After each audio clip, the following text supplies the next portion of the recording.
Ya pemirsa, Direktorat Jenderal Bea dan Cukai Khusus Kepulauan Riau mengamankan satu buah kapal pengangkut 300 ton rotan yang senilai 3 miliar rupiah asal Palembang. Kapal motor Jember Hati ini diamankan pihak Bea dan Cukai Kepulauan Riau ketika hendak menyelundupkan rotan tersebut ke negeri jiran Malaysia.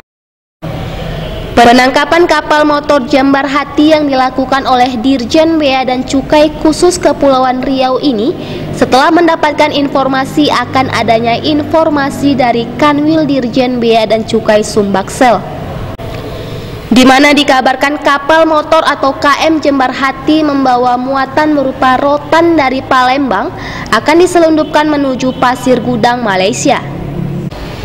Setelah melakukan patroli, Dirjen Bea dan Cukai menemukan kapal motor yang diinformasikan dan langsung melakukan penangkapan.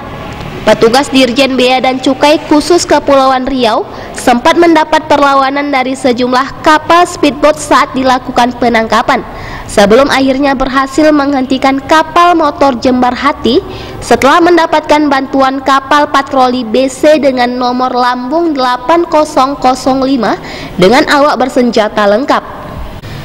Dalam pemeriksaan yang dilakukan Kanwil Khusus Kepulauan Riau terhadap kapal tersebut, petugas menemukan 300 ton rotan yang dibungkus dengan plastik putih yang rencananya akan dibawa ke Malaysia tanpa memiliki dokumen resmi.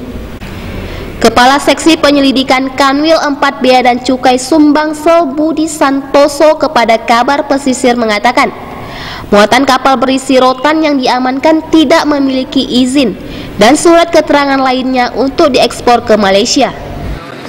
Kita kenakan pasal 102A huruf C dan E ya.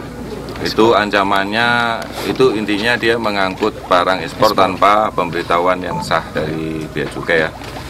Dan memuat itu tanpa izin kepala kantor ya, Bea Cukai. Nah, itu ancamannya itu 10 tahun dan denda 5 miliar.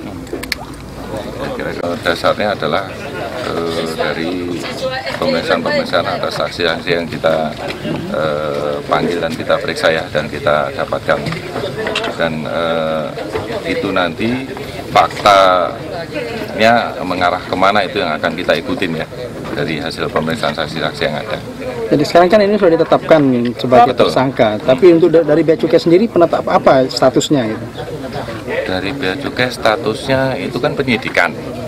Jadi kalau penyidikan berarti itu arahnya nanti ya dibawa sampai ke persidangan ya, siapapun yang terlibat di situ ya dibawa ke persidangan.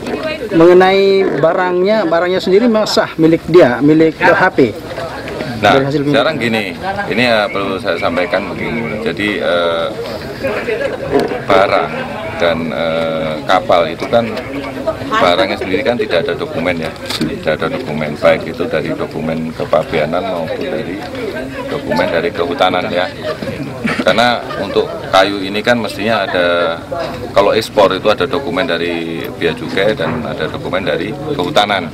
Nah, dua-duanya ini tidak didapatkan pada saat kita melakukan penindakan.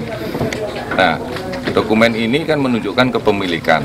Nah, tidak ada itu yang menunjukkan kepemilikan atas muatan ini. Sementara kami hanya mengandalkan hasil keterangan dari saksi-saksi yang kita dapatkan ya, yang kita periksa. Kini petugas Bea dan Cukai Kepulauan Riau akan menggiring kapal motor Jember Hati ini ke daratan untuk dilakukan penyelidikan lebih lanjut, dan pelaku akan dijerat dengan pasal 102A huruf C dan E Undang-Undang Nomor 17 Tahun 2006 dan Undang-Undang Nomor 10 Tahun 1995 tentang kebabeanan dengan ancaman hukuman 10 tahun penjara dan denda 5 miliar rupiah. Tanjung Balai Karimun, Kepulauan Riau, Kairul, Kabar Pesisir melaporkan.